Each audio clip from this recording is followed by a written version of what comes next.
उत्तराखंड के चमोली में आए एवलांच के बाद चल रहा रेस्क्यू ऑपरेशन खत्म हो गया है। 28 फरवरी को आए इस बर्फीले तूफान में 54 मजदूर दब गए थे। भारी बर्फबारी और खराब मौसम रेस्क्यू टीमों के लिए चुनौती से कम नहीं था, लेकिन सेना के साथ आईटीबीपी, एसडीआरएफ, एनडीआरएफ की टीमें लगातार रेस्क्यू में जुटे।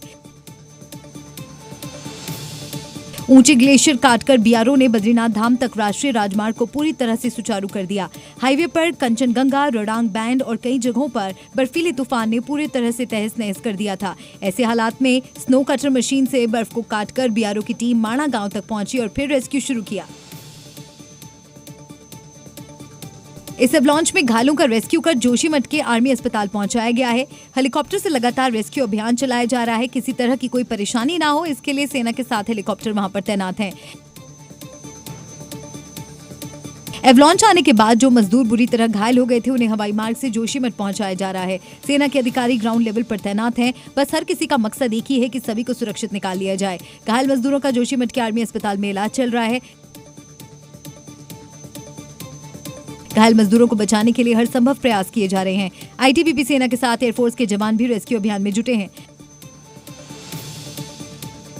आज मौसम साफ होने की वजह से रेस्क्यू अभियान में कम परेशानी हो रही है। माणा से लेकर जोशीमठ तक लगातार सेना के हेलीकॉप्टर घूम रहे हैं। लगातार माणा से लेकर जोशीमठ तक सेना के साथ हेलीकॉप्टर बारी बारी से चक्कर लगा रहे हैं। इधर जोशीमठ हेलीपैड पर भी जवानों की तैनाती की गई है ताकि घायलों को मदद पहुंचाने में कोई दिक्कत न हो।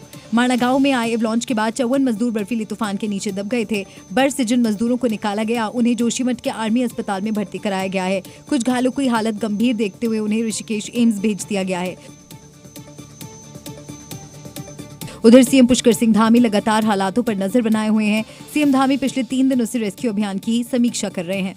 बीकानेर में चिंकारा हिरण के शिकार मामले में लोगों का आक्रोश देखने को मिला। गुस्साए लोगों ने पुलिस थाने के बाहर जमकर हंगामा किया। इस दौरान लोगों ने थाने में पत्थरबाजी की और जमकर बवाल काटा। लोगों के हंगामे की तस्वीर भी सामने आई है। थाने की बाउंड्री दीवार पर चढ़े इस युवक को देखिए, कैसे थाने के बाहर लगे पुलिस के बोर्ड को तोड़ रहा है। पुलिस बोर्ड पर लात मार रहा है और नारेबाजी कर रहा है। तो वहीं एक युवक थाने के अंदर पत्थर फेंकते नजर आया। गुस्साई भीड़ थाने के बाहर से पुलिसकर्मियों के खिलाफ जमकर नारेबाजी करती दिखी। गुस्साए लोगों ने थाने के बाहर भी जमकर हंगामा किया। सड़क पर जुलूस निकालते हुए जोरदार नारेबाजी की। दरअसल बिज्जू थाना क्षेत्र में पंजाब से आए शिकारियों ने चिंकारा हिरण का शिकार कर लिया था।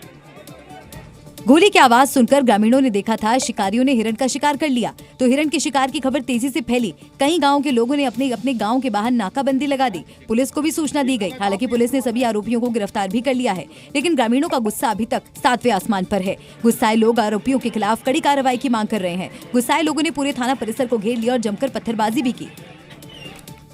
बाजार नियामक securities and exchange board of India यानी सेबी के पूर्व चेयरमैन माधवीपुरी बुच की मुश्किलें बढ़ गई हैं। मुंबई की एक अदालत ने उनके खिलाफ एफआईआर दर्ज करने के आदेश दे दिए हैं। मुंबई की विशेष एसीबी अदालत ने कथित शेयर बाजार धोखाधड़ी और नियामक के उल्लंघन मामले में यह आदेश दिया है। माधवीपुरी बुच के साथ साथ बॉम्बे स्टॉक एक्सचेंज और सेबी के कई टॉप अधिकारियों के खिलाफ भी केस दर्ज करने का आदेश कोर्ट ने दिया है। एंटी करप्शन ब्यूरो की जो अदालत होती है, वहां पर अपील फाइल की गई थी, जिसके बाद अदालत ने यह फैसला अपनी तरफ से जारी किया है। उन्होंने साफ तौर पर कहा है माधवी बुच और कई और लोगों के नाम उन्होंने मेंशन करे हैं, जिसमें उनके खिलाफ बाकायदा एफआईआर दर्ज कर पूरी इन्वेस्टिगेशन करने का आदेश दिया गया है। इस पूरी केस की जो एफआईआर की जो स्टेटस रिपोर्ट होगी, वो 30 दिनों के अंदर न्यायालय में देना होगा। दरअसल माधवीपुरी बुच पर सेबी की चेयरमैन रहते हुए गंभीर आरोप लगे थे, जिसके मुताबिक कई कंपनियों के आईपीओ की लिस्टिंग में नियमों की अनदेखी, कई शेयरों को लेकर आर्टिफिशियल इन्फ्लेशन यानी उनके शेयर की प्राइस को बढ़ाकर दिखाने का आरोप है। इसके अलावा ऑडिट डॉक्यूमेंट्स इस बात की ओर भी इशारा करते हैं कि कई ऐसी कंपनियों की लिस्टिंग की गई जो सेबी के नॉर्म को पूरा नहीं करते थे। हालांकि अब माधवी बुच पर एफआईआर दर्ज होने के बाद उनकी मुश्किलें बढ़ गई हैं।